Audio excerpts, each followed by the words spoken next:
नमस्कार दोस्तों। आज मैं आपको सुनाने जा रही हूँ।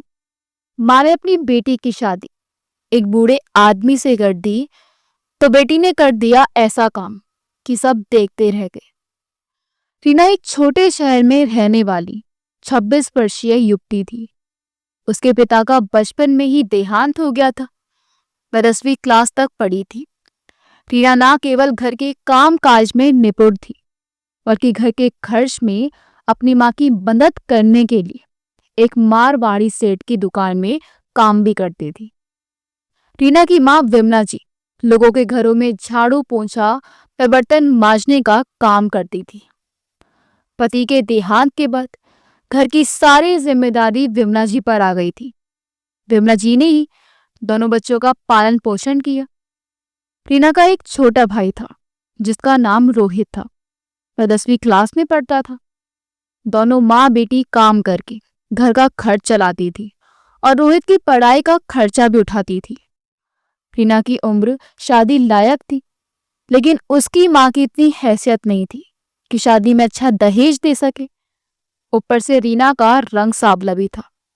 जो भी लड़के वालों से देखने आते पहले तो रीना के रंग की वजह से उसे देखकर मना कर देते, और अगर कोई रिश्तेदार और जान पहचान के लोग निकले तो दहेज देकर शादी करने की बात करते। जैसे जैसे रीना की उम्र बढ़ रही थी, उसकी माँ बिमला जी की चिंता भी बढ़ रही थी। रीना अपने माँ व भाई के साथ किराए के मकान में रहती थी, जिसमें एक कमरा था और एक किचन व एक टॉयलेट बाथरूम। 2000 रुपये किराया हर महीने देना होता था। ऊपर से बिजली का बिल और पीने का पानी का पैसा अलग से। रीना को मारवाड़ी सेठ की दुकान पर 5000 रुपये महीने की तनख्वाह मिलती थी। उसकी माँ भी जैसे तैसे लोगों के घरों में झाड़ू पोंछा और बर्तन मांजकर 6000 रुपये तक कमा लेती थी। विमला जी ने एक अकाउंट बैंक में खुलवा रखा था, जिसमें रीना की शादी के लिए हर महीने 1000 रुपये जमा करवा देती थी। दोनों माँ बेटी की मेहनत से जिंदगी मानो जैसे तैसे कट ही रही थी। रीना का भाई रोहित पढ़ने में अच्छा था, हमेशा फर्स्ट डिवीजन से पास होता था। पैसों की कमी के चलते विमला जी को रीना की पढ़ाई बीच में ही रुकवानी पड़ी, लेकिन रीना अपने भाई को पढ़ा लिखा कर एक अच्छा इंसान बनाना चाहती थी। जिस मोहल्ले में रीना और उसका परिवार रहता था, रीना के साथ की लगभग सभी लड़कियों की शादी हो चुकी थी।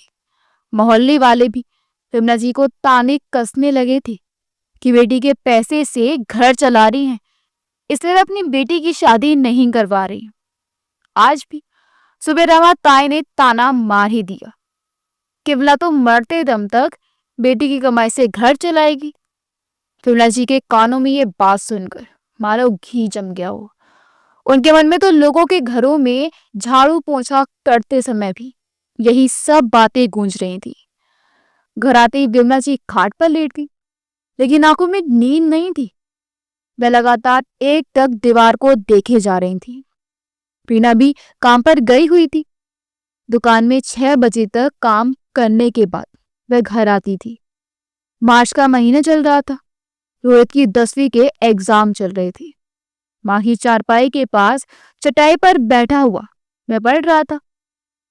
रीना के विवाह को लेकर विमला जी की चिंता लगातार बढ़ते जा रही थी। रोहित जरा एक गिलास पानी तो पिला दे बेटा, प्यास से गला सूख रहा है। विमला जी ने रोहित को आवाज लगाई। रोहित उठकर पानी लेने अंदर किचन में गया। तभी दरवाजे पर दस्तक हुई। रोहित अंदर से पानी का गिलास अपनी माँ को पानी देकर दरवाजा खोलता है। दरवाजा खोलते ही सामने एक जवान लड़का दिखाई देता है। मैं रोहित से पूछता है, क्या ये रीना का घर है? रोहित उसे हाँ में जवाब देता है, पर लड़का उससे बताता है कि आज रीना दुकान से देर से घर वापस आएगी। दरअसल आज नया माल आया है, इसलिए उसे जमाने और स्टिकर लगाने का काम है। इसलिए उसने आप लोगों तक ये खबर पहुंचाने को मुझसे कहा है। उसके साथ ही और लड़कियां भी आज देर से घर जाएंगी। रीना की माँ उस लड़के से उसका नाम पूछती है। जी, सुमित नाम है मेरा। वह अपना नाम बताता है और लड़का चला जाता है। रीना की माँ रात का खाना बनाती है और रोहित के साथ रीना का इंतजार करने लगती है। ये तो रीना रोज 7 बजे तक घर आ जाती थी, लेकिन आज रात के 10 बज चुके थे। तभी एक बाइक की आवाज सुनाई दी। रीना की माँ दरवाजा खोलकर बाहर देखा तो वही लड़का सुमित रीना को बाइक से छोड़ने आया हुआ था। रीना को छोड़कर सुमित चला गया। विमला जी रीना से पूछती हैं कि ये लड़का कि तुम्हारे साथ ही काम करता है। रीना ने बताती है कि ये लड़का उसी के साथ दुकान में कंप्यूटर ऑपरेटर का काम करता है। ग्राहक जो भी सामान खरीदता है वह सामान का कंप्यूटराइज्ड बिल बनाता है। रीना अपनी माँ को यह भी बताती है कि सुमित बीकॉम तक पढ़ा है। रीना अपनी माँ से बोली, चलो वाह खाना खाते हैं, बड़ी जोरों से भूख लगी है। इतना कहकर रीना अंदर जाकर हाथ मुंह धोकर खाना लगाती है। तीनों लोग मिलकर खाना खाते हैं और फिर रोहित वापस अपनी पढ़ाई करने लग जाता है। रीना आंखें बंद कर सोने लगी, लेकिन विमला जी की आंखों में नींद नहीं थी। उनकी आंखों में तो मानो बेटी की शादी की चिंता लगातार गोते लगा रही थी। थोड़ी देर में रोहित भी लाइट बंद कर सोने के लिए आ गया। अभी विमला जी को भी हल्की नींद आ रही थी। आखिर वो भी थकी हुई जो थी।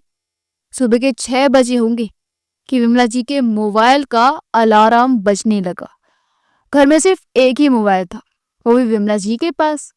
रीना और रोहित माँ के मोबाइल से ही अपना काम चला लिया करते थे। उठते ही दोनों माँ बेटी अपने घर का काम करती हैं। रीना ने खाना बनाकर अपनी माँ और भाई के लिए रख दिया और खुद टिफिन लेकर दुकान पर जाते हुए बोली, माँ आज भी दुकान पर काम ज्यादा होगा, मुझे वापस आने में देर होगी। तुम और रोहित खाना खा लेना, मेरा इंतजार मत करना। इतना कहकर रीना दुकान पर चली गई। इधर विमला जी भी लोगों के घर काम करने के लिए निकल गई। रोहित अपनी पढ़ाई में लग गया। दुकान पर पहुंचते ही मालिक नए आए हुए माल पर स्टिकर लगाने का काम रीना और अन्य लड़कियों को सौंप देता है। रीना के साथ ही अन्य 2 लड़कियां भी उसी दुकान पर ग्राहकों को ब्यूटी प्रोडक्ट्स दिखाने का काम करती थी। दोपहर तक स्टिकर वाला काम खत्म करके तीनों लड़कियां साथ में बैठकर अपना लंच करती हैं। इतने में रीना का ध्यान सुमित की ओर जाता है। यूं तो रोज वह अपना खाना उन तीनों लड़कियों के साथ खाता था, लेकिन आज लंच के टाइम में भी कंप्यूटर पे ही बैठा हुआ था वो। रीना उसे आवाज देकर बोली, सुमित आज खाना नहीं खाओगे क्या? उपवास तो नहीं रखा है तुमने? तभी सुमित आकर बोला कि उसकी माँ की तबीयत खराब थी, इसलिए घर पर खाना नहीं बना। इतना सुनते ही रीना उसे अपने टिफिन में से लंच करने को कहती है। बाकी 2 लड़कियां भी अपने टिफिन में से कुछ खाना सुमित के लिए निकाल देती हैं। सभी मिलकर खाना खाते हैं। रीना सुमित से कहती है कि जब तक उसकी माँ की तबीयत ठीक नहीं हो जाती तब तक रीना ही उसके लिए खाना लाएगी। रीना भले ही तन से साबली थी, लेकिन उसके मन में लोगों के प्रति अच्छाई और उदारता भरी हुई थी। सुमित को भी रीना का स्वभाव अच्छा लगा।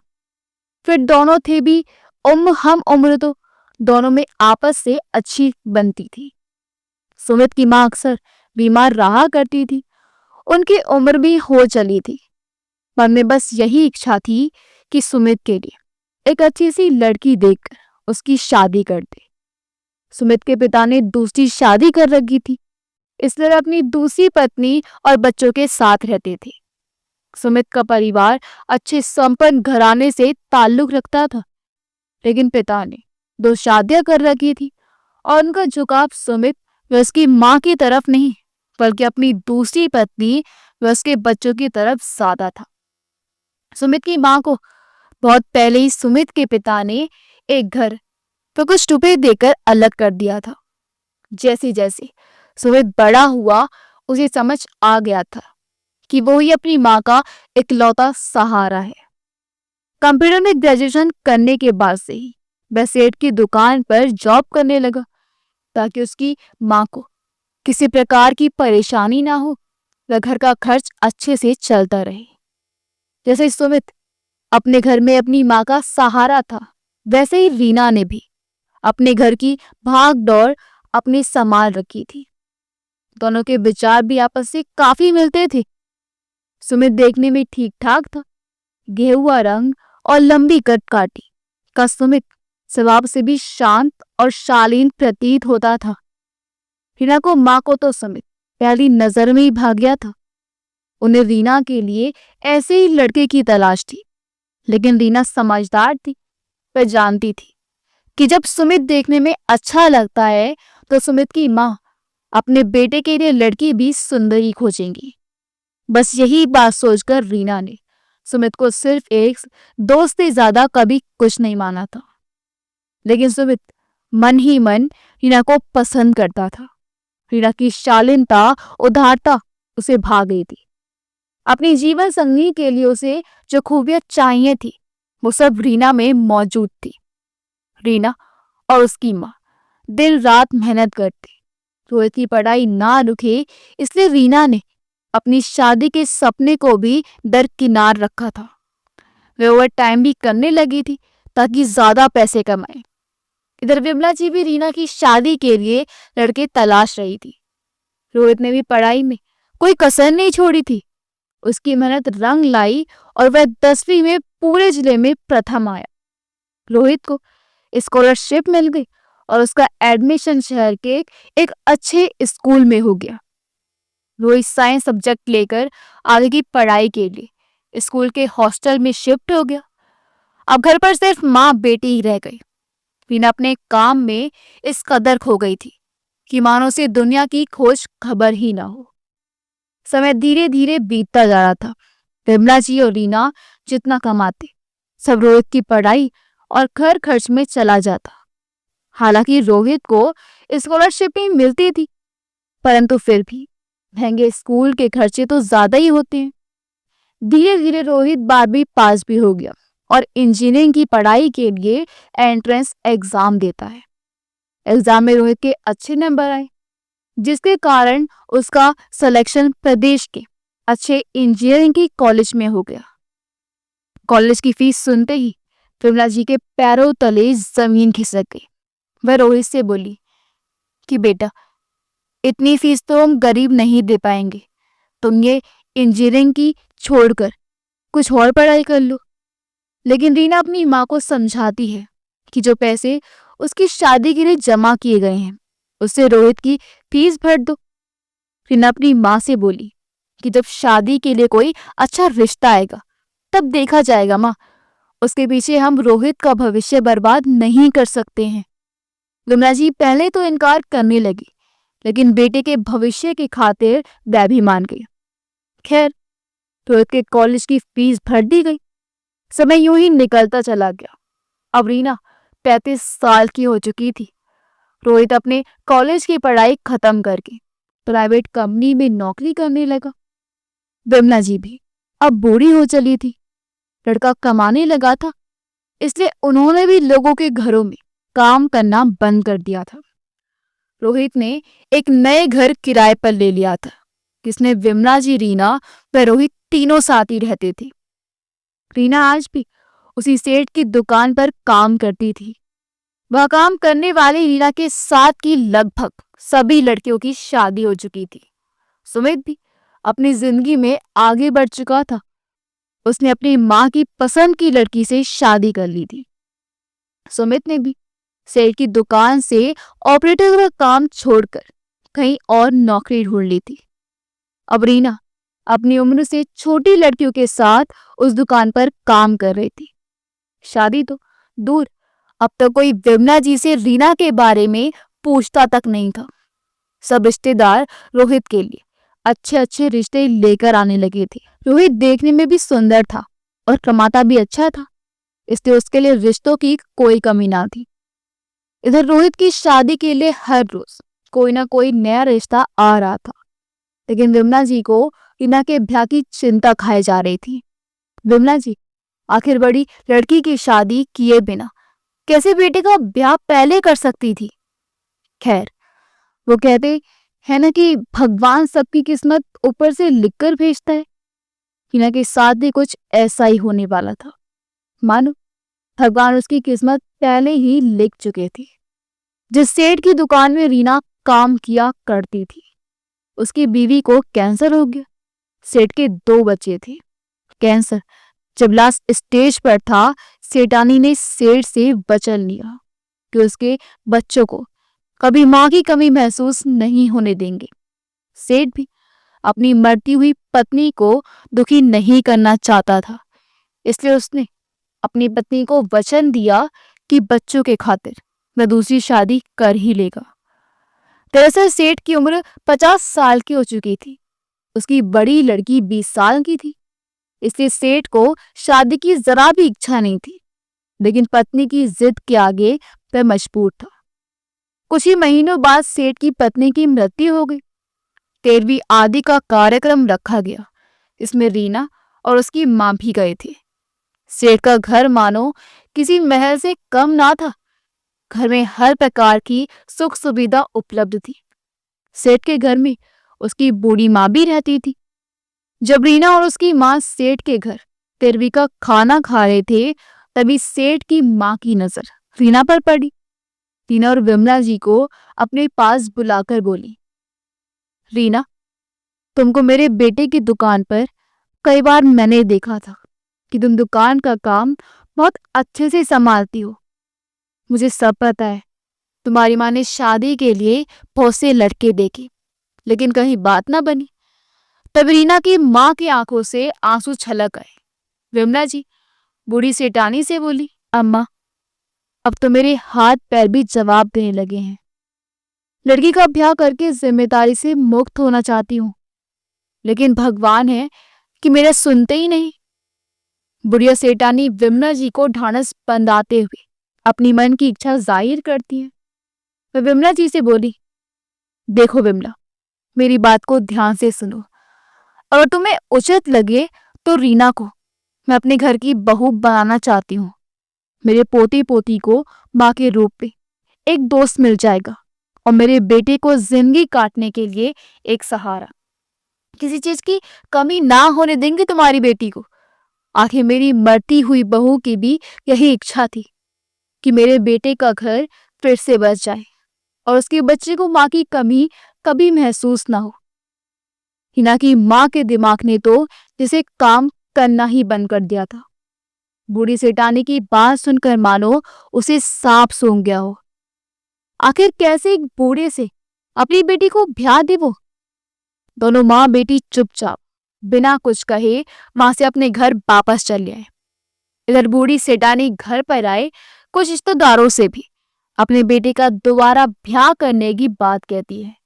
सभी इस बात पर हामी भर देते हैं कि सेठ को दूसरी शादी कर लेनी चाहिए।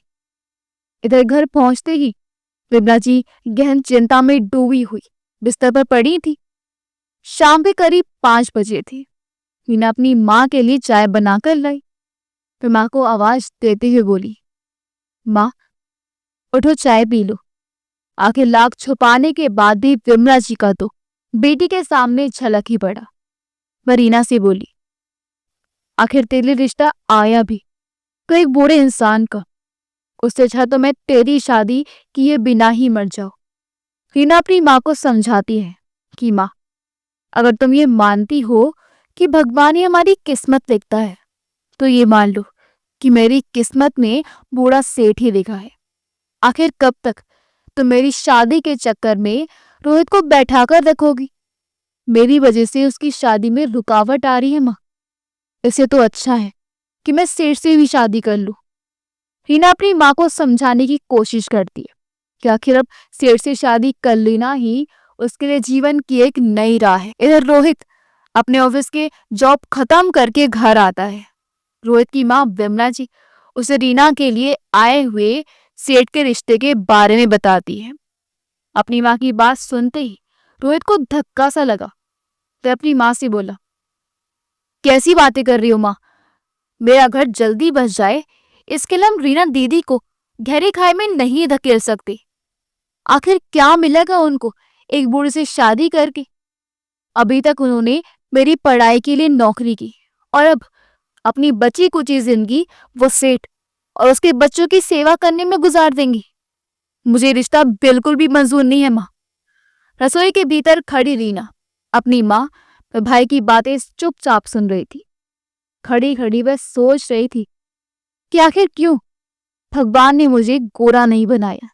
इस साबरी शक्ल के साथ गरीबी भी हमें उपहार में मिली है। ये सब बातें सोचते सोचते रीना के आंखों से आंसू निकल पड़े। जैसे तैसे अपने दुपट्टे से आंसू को पोंछकर मैं रसोई से बाहर आई। रोहित रीना से कुछ बात कर पाता इससे पहले ही रीना अपना फैसला माँ और भाई को सुनाते हुए बोली, मैं सेठ से शादी करने को तैयार हूँ। माँ तुम कल ही रोहित के साथ सेठ जी के घर जाकर उनको बोलाओ कि हम लोग को ये रिश्ता मंजूर है, कि शादी जितनी जल्दी हो सके हो जानी चाहिए। रोहित रीना के ये शब्द सुनकर उससे बोला, क्यों दीदी, आखिर क्यों खुद को सूखे कुएं में धकेल रही हो? आखिर क्या मिलेगा तुमको उस बूढ़े सेठ से शादी करके? मैं कल ही तुम्हारा बायोडाटा किसी अच्छे अखबार में छपवा देता हूँ।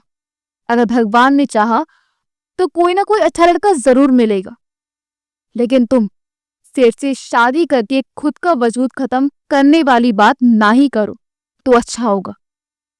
विमला जी भी हिना के सर पर हाथ रखकर बोली, देख बेटी, हम लोग गरीब जरूर हैं, लेकिन इतने भी लाचार नहीं कि खुद के लिए 2 वक्त की रोटी भी ना जुटा सके।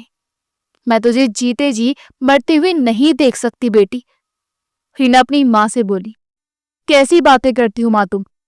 सेठ जी से शादी करके मैं अपने जीवन को एक नई राह देना चाहती हूँ, और तुम दोनों हो कि मेरे जीवन के खत्म होने की बातें कर रहे हो। आखिर बुराई ही क्या है इस शादी में? मेरे रूप में सेठ जी को उनके बच्चों की देखभाल करने वाला सहारा मिल जाएगा। आखिर बुराई क्या है इस शादी में? मेरा बचा हुआ जीवन किसी की सेवा करते हुए आसानी से बीत जाएगा।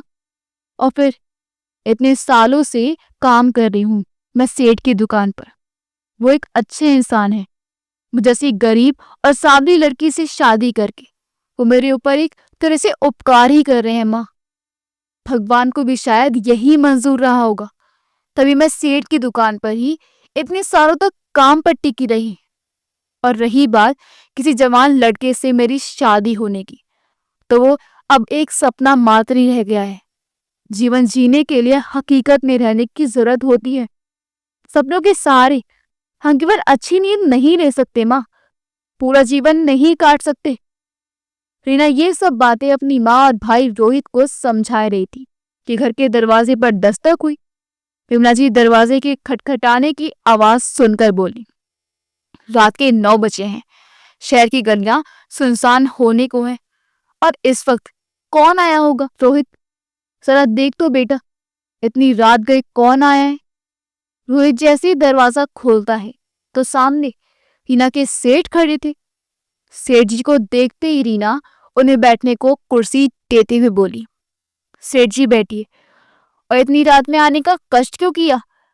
सेठ जी रीना वे उसकी माँ विमला जी से क्षमा मांगते हुए बोले, कि आज मेरी माँ ने भूलवश जो भी बातें आप लोगों से कही हैं, मैं उसके लिए आप लोगों से क्षमा मांगने आया हूँ। वह रीना की ओर देखते हुए बोली कि रीना, तुम हमारी दुकान की सबसे अच्छी कर्मचारी हो, ये जानते हुए भी कि मेरी और तुम्हारी उम्र में इतना ज्यादा फर्क है। मेरी माँ ने हमारी शादी का प्रस्ताव तुम्हारे आगे रख दिया, उसके लिए मैं तुमसे माफी मांगता हूँ।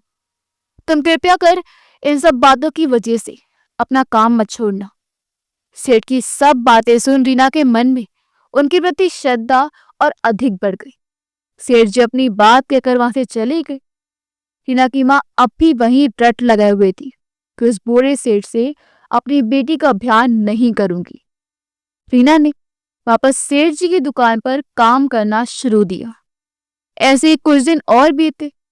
रोहित रीना की शादी के लिए अखबार में इश्तेहार देता है। वह इंटरनेट पर भी कुछ वेबसाइट पर रीना का बायोडाटा अपलोड करता है, लेकिन हालात ज्यों के त्यों बने रहे। आखिर कहीं से भी कोई रिस्पॉन्स नहीं मिला। चारों ओर से निराशा ही हाथ लगी। हीना की माँ विमला जी की तबीयत थोड़ी खराब रहने लगी थी। गले में खांसी और पैरों में दर्द रहने लगा था। पहले वह घर पर सुबह का नाश्ता और रोहित व रीना का टिफिन बनाने में हीना की मदद कर दिया करती थी, लेकिन अब कमजोरी की वजह से उनसे काम ना हो पाता था। घर के कामकाज की सारी जिम्मेदारी अब रीना पर ही आ पड़ी थी। वह सुबह उठकर चाय नाश्ता बनाती, अपना वह भाई रोहित का टिफिन बनाती, फिर सेठ जी की दुकान पर जाती, शाम को आकर रात के खाने का इंतजाम करती। रीना अपनी माँ को जरा भी तकलीफ ना होने देती। आखिर उसके पिता की मौत के बाद माँ ने बहुत तकलीफ उठाकर लोगों के घरों में काम करते हुए दोनों बच्चों को बड़ा किया था। इधर रोहित को अच्छा काम करने की वजह से उसकी कंपनी में प्रमोशन मिल गया था। कंपनी में उसकी सैलरी भी बढ़ा दी थी, लेकिन उसका तबादला अब दूसरे शहर में हो गया था। उसे वहां कंपनी के ऑफिस में मैनेजर का पद संभालना था। रोहित घर आते वक्त साथ में मिठाई का डब्बा लेकर आया। घर पहुंचते ही सबसे पहले वह अपनी प्रमोशन वाली बात बताकर सबका मुंह मीठा करवाता है। साथ में रोहित ये भी बताता है कि उसका तबादला यहाँ के ऑफिस से दूसरे ऑफिस में हो गया है। दीदी, अब तुम ये सेठ की दुकान पर नौकरी करना छोड़ दो। मैं तुम्हें और माँ दोनों को अपने साथ ले जाऊंगा। अब कंपनी ने मेरी तनख्वाह भी बढ़ा दी है, इससे तुम्हें काम करने की अब कोई जरूरत नहीं है। हीना रोहित की ये सब बातें सुनने के बाद उससे बोली, देखो रोहित, तुम्हें तरक्की मिली ये बहुत ही अच्छी बात है, लेकिन मैं किसी पर बोझ नहीं बनना चाहती। कल को तुम्हारा भी परिवार होगा, पत्नी व बच्चे होंगे, तुम्हारी जिम्मेदारियां बढ़ेंगी, इसलिए मैं तुम पर बोझ बनकर नहीं रहना चाहती। वैसे भी मुझे काम करना अच्छा लगता है, इसलिए मैं और माँ यहीं रह जाएंगे। तुम भी हर रविवार को यहाँ आते रहना। रोहित रीना की इस बात से बिल्कुल भी सहमत नहीं था, तो उसने रीना से कहा, कैसी बातें करते हो दीदी, माँ की उम्र हो चली है और तुम कहती हो कि मैं तुम्हें और माँ को छोड़कर अकेला चला जाऊं नौकरी करने। ये मुझसे नहीं होगा। और रही बात काम की, तो तुम वहां भी काम कर सकती हो, मैं तुम दोनों के बिना नहीं जाऊंगा। यही मेरा फैसला है। आखिरकार रोहित को जिद करते देख रीना रोहित के साथ जाने को राजी हो गई और बोली, अच्छा ठीक है, तू कहता है तो मैं वहीं कोई काम देख लूंगी, लेकिन इस महीने मुझे काम करने दे। सेठ जी इतनी जल्दी मेरी जगह कोई नई लड़की नहीं ढूंढ पाएंगे। मैंने बता दूंगी कि अगले महीने से मेरी जगह किसी और को रख लें। रोहित इस बात पर राजी हो गया और बोला, ठीक है, मैं अगले महीने आकर तुम दोनों को ले जाऊंगा, लेकिन मुझे तो इस सोमवार को ही वहां ज्वाइन करना होगा, इसलिए मैं कल शाम वाली ट्रेन से ही रवाना हो जाऊंगा। रीना व उसकी माँ रोहित की सब तैयारियां कर देते हैं। अगले दिन रोहित ट्रेन में बैठकर अपनी नई नौकरी पर चला गया। उस समय बरसात का मौसम चल रहा था। 2 दिनों से लगातार बारिश हो रही थी। मौसम में कुछ ज्यादा ही नमी हो चली थी। अगले दिन हिना सेठ की दुकान पर जाकर उन्हें बताती है कि वह अब अगले महीने से काम पर नहीं आएगी। सेठ जी उससे कहते हैं कि रीना, तुम्हारे जैसे अच्छे और ईमानदार कर्मचारी की वजह से ही आज मेरी दुकान पर इतने ग्राहक आते हैं और संतुष्ट होकर खरीदारी करके जाते हैं। अगर भविष्य में कोई भी दिक्कत हो तो मुझे अवश्य ही बताना। और फिर सेठ जी और रीना दोनों ही अपने काम में लग जाते हैं। इधर विमला जी घर पर अकेली चारपाई पर लेटी हुई थी। दोपहर का समय था। विमला जी की खांसी रुकने का नाम ही नहीं ले रही थी। रीना तो आज भी अपने पास मोबाइल नहीं रखती थी। सेठ की दुकान उसके घर के पास ही थी। अगर कुछ काम होता भी था तो रीना लंच टाइम में घर चली जाया करती कि दुकान की लैंडलाइन से अपनी माँ को कॉल कर लिया करती। विमला जी के पास वही पुराना मोबाइल था। ज्यादा तबीयत खराब होने पर उन्होंने सेठ की दुकान पर फोन लगाया। उधर से सेठ जी ने फोन उठाया। हेलो, हाँ जी, कौन बोल रहा है? जी मैं हीना की माँ बोल रही हूँ, विमला। मेरी तबीयत खराब हो रही है, इसलिए आप रीना को जल्दी घर भेज दीजिए। सेठ जी रीना को उसकी माँ की तबीयत खराब होने के बारे में बताते हैं और वह खुद अपनी कार में उसे घर तक छोड़ते हैं। रीना सेठ जी की कार से उतरकर दौड़ती हुई अपने घर में घुसी। उसकी माँ विमला जी पलंग पर बेहोश पड़ी थी। हिना के सेठ जी कार स्टार्ट करके जाने ही वाले थे कि इतने में हिना की माँ माँ करके जोरों से चिल्लाने की आवाजें उनके कानों तक पहुंची। सेठ जी तुरंत कार से उतरकर रीना के घर में आए। अपनी माँ को बेसुध देखकर रीना अपने होश खो बैठी। वह जोर जोर से रो रही होती थी। सेठ जी तुरंत उसकी माँ को उठाकर अपनी कार में हॉस्पिटल ले गए। वह एक प्राइवेट हॉस्पिटल था। डॉक्टर तुरंत ही विमला जी का इलाज शुरू करते हैं। डॉक्टर चेकअप करने रीना व सेठ को बताते हैं कि विमला जी को टीबी की बीमारी हो गई है। बहुत ज्यादा खांसने और कमजोरी की वजह से वह बेहोश हो गई हैं। डॉक्टर ये भी बताते हैं कि विमला जी की टीबी बढ़ रही है, तुरंत ही उनका इलाज शुरू करना होगा, अन्यथा बीमारी बढ़ने पर परिणाम और भी गंभीर हो सकता है। सेठ जी डॉक्टरों को तुरंत रीना की माँ का टीबी का इलाज शुरू करने को कहते हैं। रीना से बोले कि तुम पैसों की चिंता बिल्कुल ना करो, बस अपनी माँ का ख्याल अच्छे से रखो। विमला जी को 2 दिन हॉस्पिटल में भर्ती रखने के बाद डॉक्टर उनकी छुट्टी कर देते हैं। हॉस्पिटल का बिल और दवाइयों का खर्चा सब सेठ जी ही भुगतान करते हैं। रीना रोहित को फोन पर ये सारी बातें बताती है। रोहित तुरंत ही अगले दिन की ट्रेन पकड़कर अपनी माँ से मिलने निकल पड़ा। हालांकि अभी तक विमला जी रीना के लिए आए हुए सेठ जी के रिश्ते के लिए राजी नहीं थी, लेकिन सेठ की दयालुता देखकर तब भी पिघल उठी। रीना के मन में भी सेठ के प्रति आदर की भावना और बढ़ गई थी। पलंग पर लेटे लेटे विमला जी रीना से बोली कि तेरे सेठ जी तो बड़े भले मनुष्य मालूम पड़ते हैं। मेरा समय पर इलाज करवाकर हम गरीबों पर बहुत बड़ा एहसान किया है उन्होंने। मैंने उनका रिश्ता तेरे लिए इस वजह से ठुकरा दिया था क्योंकि उनकी और तेरी उम्र में बहुत फर्क है। रीना अपनी माँ से बोली, माँ, भगवान ने मुझे साबली बनाया, शायद इसलिए कि मेरी शादी सेठ जी जैसे अच्छे इंसान से हो सके। विमला जी रीना से बोली कि बेटी, मैं ठीक होते ही सबसे पहले सेठ जी के घर जाकर सेठ की बूढ़ी माँ से तेरी शादी की बात करूंगी। आज रोहित के ना होने पर तेरे सेठ ने जो हमारी मदद की थी, उसके बाद से मेरे हिसाब से तेरे लिए सेठ से अच्छा दूसरा वर हो ही नहीं सकता।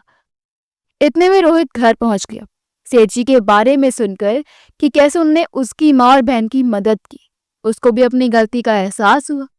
आखिर वह भी रीना की सेठ जी से शादी के लिए राजी हो गया था। थोड़ी तबीयत सही होने पर विमला जी रोहित के साथ सेठ जी के घर पहुंची और सेठ की माँ से रीना और सेठ की शादी की बात की। बूढ़ी सेठानी बोली, रीना, तुमने शादी के लिए हाँ करके हमारे परिवार पर बहुत बड़ा उपकार किया है। सेठ जी के दुकान से आने पर उसकी माँ उसे बताती है कि रीना और उसका परिवार शादी के लिए राजी है। सेठ रीना को काफी समय से जानते थे, इसलिए वह भी सहर्ष इस रिश्ते को स्वीकार कर लेते हैं। रीना और सेठ के विवाह की तैयारी होने लगी। एक निश्चित तिथि पर दोनों का विवाह संपन्न करवा दिया गया। आज विमला जी बहुत बड़ी जिम्मेदारी से मुक्त हो गई थी। आखिर उनकी बेटी का विवाह जो हो गया था। विमला जी अब रोहित के साथ जाने का निश्चय करके शहर छोड़कर अपने बेटे के साथ चली गई। रीना विदा होकर सेठ जी के घर तुरंत बनकर आ गई। बूढ़ी सेठा ने उसे चाबियों का गुच्छा देते हुए बोली, बेटी, अब से तुम ही इस घर की मालकिन हो। सेठ की बेटी और बेटा कुछ दिनों तक रीना से थोड़ी दूर बनाकर रखते थे। हालांकि बातें रीना ने अपने अच्छे स्वभाव से उन्हें भी अपना बना लिया। रीना के ससुराल में किसी चीज की कोई कमी ना थी। ठाट बाट, नौकर चाकर सब कुछ था, लेकिन अभी भी रीना की एक इच्छा थी जो पूरी नहीं हो सकी थी। वैसे उसकी पढ़ाई। पिता की मौत के बाद माँ ने ही रीना और उसके भाई को बड़ा किया था। अपनी माँ के कंधों का बोझ कम करने के लिए रीना को अपनी पढ़ाई बीच में ही छोड़नी पड़ी थी। वह केवल 10वीं तक ही पढ़ी थी। वह आगे पढ़ना चाहती थी। उसने अपनी इच्छा पहले अपनी सास को बताई कि वह आगे पढ़ना चाहती है, लेकिन सास आखिर सास जो ठहरी, वो भी पुराने जमाने की पूरी खुसट बुढ़िया। उसने रीना की बातों को अनसुना कर दिया और रीना से कहने लगी, अरे बहू, ये पढ़ना लिखना छोड़ो, अब अपनी घर गृहस्थी अच्छे से संभालो। आखिर मेरे बेटे की पहली पत्नी के मरने के बाद सारी जिम्मेदारी मुझ पर आन पड़ी है, इसलिए उसकी दूसरी शादी तुमसे करवाई है मैंने। आखिर मेरी भी तो उम्र हो चुकी है, कब तक जिंदा रहूंगी मैं? फिर मेरे ये पोता पोती बड़े हो रहे हैं, आखिर उनका ख्याल भी तो तुम्हें ही रखना है। सौतेली ही सही, पर माँ हो तुम उनकी। असल में रीना की कहने को तो शादी हो गई थी, परंतु जिंदगी की असली जंग अब शुरू हुई थी। ससुराल आते उसकी बूढ़ी सास ने घर की सारी जिम्मेदारी रीना पर थोप दी थी। रीना के पति सेठ जी स्वभाव से एक अच्छे इंसान थे, लेकिन अपनी दुकानदारी में ही व्यस्त रहते थे। उनको हर महीने दुकान का माल लेने के लिए बाहर बड़े शहर जाना होता था।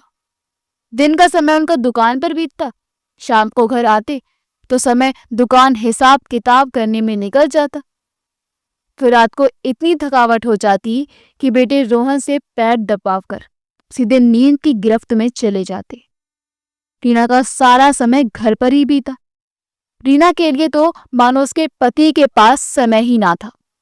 वह काफी दिनों से कोशिश कर रही थी कि एक न एक दिन समय निकाल कर अपने पति से अपनी पढ़ाई फिर से शुरू करने के बारे में जिक्र करे, लेकिन सेठ जी इतने व्यस्त रहते कि रीना को मौका ही नहीं मिल पा रहा था। सेठ का परिवार बड़ा धार्मिक प्रवृत्ति का था। सभी धार्मिक अनुशासन का वह पूजा पाठ बड़े विधि विधान से किए जाते थे तथा उनके घर में हर त्योहार बड़ी धूमधाम से मनाया जाता था। इस बार रीना की पहली करवा चौथ थी। करवा चौथ से कुछ दिन पहले बूढ़ी सास रीना से आकर कहा, मेरी बड़ी बहू यानी कि मेरी बेटी की पहली पत्नी करवा चौथ का व्रत रखती थी। रीना, मेरी इच्छा है कि तुम भी इस व्रत को रखो। रीना अपनी सास से बोली, जी माँ जी, मैं आपके बेटी के लिए करवा चौथ का व्रत जरूर रखूंगी। सीमा रीना के पति की पहली पत्नी की बेटी थी। वह कॉलेज में फर्स्ट ईयर में पढ़ती थी। सीमा के लिए रीना माँ कम और एक सहेली ज्यादा थी। वह रीना से कहती थी कि छोटी माँ, आप ही जो करवा चौथ का व्रत पिताजी के लिए रख रही हो, इसी व्रत को मेरी माँ भी रखती थी। जिस दिन माँ का व्रत होता था उस दिन वह पिताजी से अपनी मन चाही वस्तु मांग लेती थी और पिताजी ने मना भी नहीं कर पाते थे। अब रीना के दिमाग में एक युक्ति सूझी। उसे सोचा, क्यों ना करवा चौथ वाले दिन मैं भी अपने पति से अपने मन की इच्छा जाहिर करूं कि मैं आगे पढ़ना चाहती हूँ। बस फिर क्या था, करवा चौथ का दिन आया।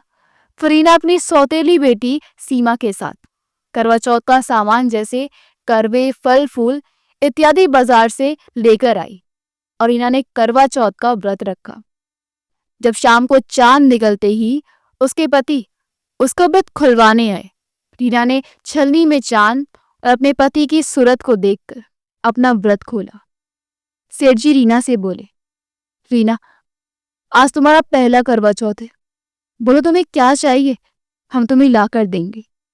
रीना काफी हिम्मत जुटाकर अपने पति से बोली, मुझे अपनी पढ़ाई पूरी करनी है, अगर आप चाहो। रीना की आगे पढ़ने की इच्छा जानकर सेठ जी रीना से बोले, रीना, तुम एक बहुत ही सुलझी हुई लड़की हो। तुमने मेरी माँ, बच्चों और इस घर की जिम्मेदारी बहुत अच्छे से संभाल रखी है। अगर तुम पढ़ना चाहती हो तो बेशक पढ़ सकती हो, लेकिन याद रखना, मेरे लिए मेरे परिवार ही सब कुछ है। तुम्हारी पढ़ाई के चक्कर में मेरा परिवार बिखरना नहीं चाहिए। रीना अपने पति को आश्वासन देती है कि उसकी पढ़ाई कभी भी परिवार और रिश्तों के बीच नहीं आएगी। सेठ जी रीना से बोले, ठीक है, कल ही तुम सीमा के साथ जाकर किसी स्कूल में 12वीं में दाखिल ले लेना। और हाँ, याद रहे कि तुम रोज स्कूल तो जा नहीं पाओगी, तो उन लोगों से पहले ही बात कर लेना कि सीधे इम्तिहान देने ही पहुंचाऊंगी। बाकी पढ़ने में तुम्हें जो भी दिक्कत लगे तो घर पर दोनों बच्चे सीमा और रोहन तुम्हारी मदद कर देंगे। क्या रीना ने खामोशी से सर हिलाकर हामी भर दी। आखिरकार काफी पाबंदियां लगाते हुए आगे पढ़ने के लिए हाथों कर दिए पतिदेव ने। उसके लिए यही काफी था। अगले दिन रीना अपनी सौतेली बेटी सीमा और बेटे रोहन के साथ कुछ स्कूलों का मुआयना करती है। आखिरकार एक प्राइवेट स्कूल में रीना को दाखिला मिल गया। उस स्कूल की प्रधान अध्यापिका एक विधवा महिला थी। वह रीना को 12वीं में 8 सब्जेक्ट लेने की सलाह देती है और स्कूल से कुछ किताबें भी दिलवा देती है। साथ ही उसके द्वारा एक बार फिर से पढ़ने के लिए उठाए गए कदम की सराहना भी करती है। अब दिन भर रीना घर के कामकाज संभालती और रात में सीमा और रोहन के साथ पढ़ाई करती। सीमा और रोहन रीना की पढ़ाई में हर तरीके से मदद करते। रीना की बूढ़ी सास हरगिज इस पक्ष में नहीं थी कि रीना आगे बढ़ी, लेकिन अपने बेटे के आगे वह चुप रही। रीना की शादी तो हो गई थी, परंतु वैवाहिक सुख शायद उसके नसीब में नहीं था।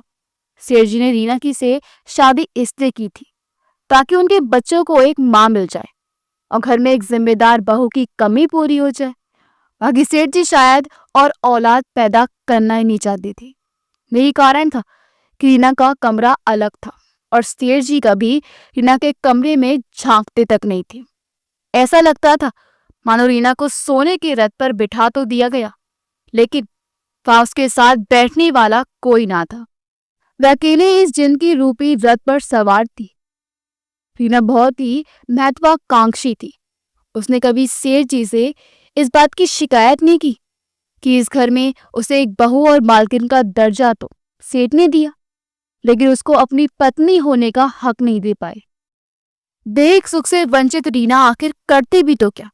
उसका सावला रंग जो हर बार उसकी शादी में रुकावट बन जाता था, अब सेठ जी उसके सावले रंग को नजरअंदाज करके उससे शादी कर ली।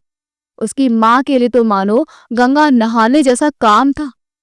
साथ ही सेठ जी ने उसकी इतनी मदद जो की थी, उसकी बीमार मां को खर्चा उठाया। बस इन्हीं सब एहसानों के बोझ तले रीना ने सेठ के बच्चों और उसके घर को संभालने में अपना सारा जीवन मानो बलिदान दे दिया हो। रीना सावली होकर भी अपने गुणों से सबका मन मोह लेती थी। घर के कामकाज से फुर्सत होने के बाद रीना को जब भी खाली समय मिलता वह पढ़ाई करती। जल्दी 12वीं के बोर्ड परीक्षा आने वाली थी। रीना के मन में एक अजीब सा डर था। आखिर काफी समय बाद रीना ने अपनी पढ़ाई जो शुरू की थी। आखिर पूरी मेहनत और लगन के साथ रीना 12वीं की परीक्षा देती है और जब रिजल्ट आया तो वह फर्स्ट डिवीजन से पास हो गई थी। रीना की खुशी का ठिकाना नहीं था। अब रीना ने सीमा के ही कॉलेज में फर्स्ट ईयर में दाखिला ले लिया। धीरे धीरे समय निकल रहा था और उसने अपनी ग्रेजुएशन भी पूरी कर ली। इसी बीच रीना के पति की तबीयत थोड़ी खराब रहने लगी। वह अब दुकान जाने में भी असमर्थ रहने लगे थे। दुकान की कुछ जिम्मेदारी जैसे नया माल मंगवाना, दुकान का हिसाब किताब देखना आदि की जिम्मेदारी अब रीना ने ही ले ली थी। सेठ का बेटा रोहन अभी छोटा था, इसलिए वह दुकान नहीं चला सकता था। रीना काफी सालों तक उसी दुकान पर काम कर चुकी थी। सारे ग्राहक भी रीना को अच्छी तरह पहचानते थे, इसलिए उसे दुकान चलाने में कोई दिक्कत नहीं हुई। अब रीना घर के साथ साथ दुकान को भी बहुत अच्छी तरह चला रही थी। एक दिन रीना घर का काम निपटाकर दुकान पर जाने वाली थी कि अचानक सेठ की तबीयत ज्यादा खराब हो गई। उन्हें सांस लेने में तकलीफ होने लगी थी। रीना सीमा और रोहन के साथ सेठ जी को डॉक्टर के पास लेकर गई। डॉक्टरी जांच में पता चलता है कि सेठ जी को फेफड़ों का कैंसर है। उनके पास केवल कुछ ही महीने बचे थे। एक बार फिर रीना के ऊपर मुसीबतों का पहाड़ टूट पड़ा। सेठ जी की आखिरी इच्छा थी कि मरने से पहले अपनी बेटी सीमा की शादी करवा दे, परंतु सेठ जी की स्थिति अब चिंताजनक होने लगी थी। उनकी तबीयत दिन प्रतिदिन बिगड़ती जा रही थी। सेठ का अब अपनी बेटी का रिश्ता लेकर लड़के वालों के घर जाना मुश्किल था। इसलिए रीना ने ये जिम्मेदारी उठाने की सोची। वह खुद अपनी सौतेली बेटी सीमा का रिश्ता लेकर लड़के वालों के घर गई, बातचीत की। लड़का एक सरकारी विभाग में अफसर था। तय तारीख पर वह लोग रीना व सेठ के घर उनकी बेटी सीमा को देखने आए। लड़के को सीमा पसंद आ गई। विवाह की तारीख निकाली गई। विवाह का सब काम रीना को ही देखना था। रीना ने अकेली सीमा और रोहन के साथ मिलकर शादी की सारी तैयारियां की। तय दिनांक पर सीमा का विवाह शांतिपूर्ण तरीके से संपन्न हुआ। सेठ जी ये सब देखकर बहुत खुश थे कि उनके जाने के बाद रीना उनके परिवार के लिए ढाल बनकर खड़ी रहेगी। रीना अब अपने सौतेले बेटे रोहन को भी पढ़ाई के साथ साथ दुकान के कामकाज और दुनियादारी सिखा रही थी। देखने में सांवली सी लगने वाली रीना इतनी गुणवान होगी ये सेठ और उसके परिवार को भी नहीं पता था। आखिर वो दिन आ ही गया। सब सेठ जी ने अंतिम सांस दी, इस दुनिया को अलविदा कर दिया। अब रीना ही उसके परिवार के लिए एकमात्र सहारा थी। वह अपनी जिम्मेदारी अच्छी तरह निभा रही थी। अगर आपको हमारी कहानी अच्छी लगी हो तो हमारे वीडियो को लाइक करें, शेयर करें और हमारे चैनल योगीवर्स को सब्सक्राइब कर दें। मिलते अगली वीडियो में। आपका बहुत बहुत धन्यवाद।